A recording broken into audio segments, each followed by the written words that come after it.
I'd just like to see people, do the right thing, and maybe a lot of people take a little bit of advice from older people and say, look, it's going to change. It has changed. It will change even more, because you can't do what I did, but it's out there. If people want to be, get to have a job and a good career, it's still out there for them. Okay. Yeah. How do you feel? What do you feel other people should do to make themselves become successful? I know you kind of answered that, but to be successful, you just got to know what you want to do, and you got to have it in your head, and you just got to go for it. You see a lot of articles. I see a lot of nice people out there, and they want to be successful. Some have gotten laid off, but they're still out there looking for jobs, and they don't give up on it. If you don't give up, you'll find it. If you give up, then it's too late. You mentioned that you had a lot of people working under you. Mm-hmm. Did you ever feel that your job made you better than some people, or that you had a certain superiority?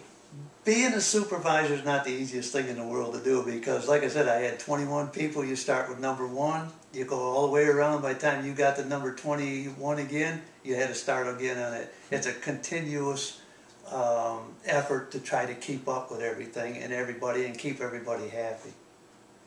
Yeah. Was it... Do you think people working under you had some sort of spite for those that work on higher levels, or were they ever trying to get that job that you had, to work their way up? There's always competition in it. There's always somebody in there that wants to put you down or take you out.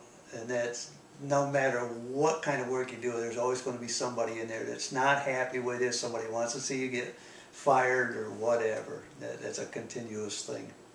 What would you say to people who are not sure of what they want to do?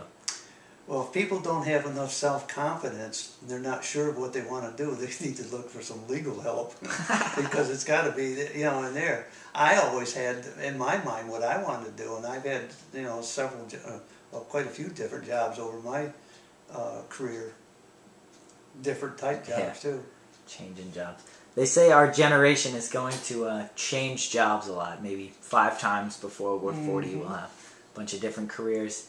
Do you feel like people should have loyalties to the work they do? That depends on how a person thinks.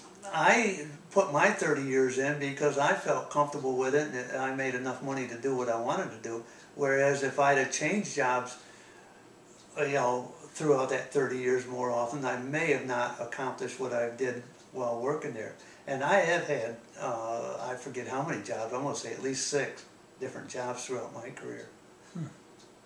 Which job did you find the most fulfilling, or your favorite? Well, the most fulfilling would be the one at the 30 years, because I was able to live on what I made there. Other jobs I had, I wouldn't have done it, because it was back, way back when. All right. I guess that about covers it. All right, thanks.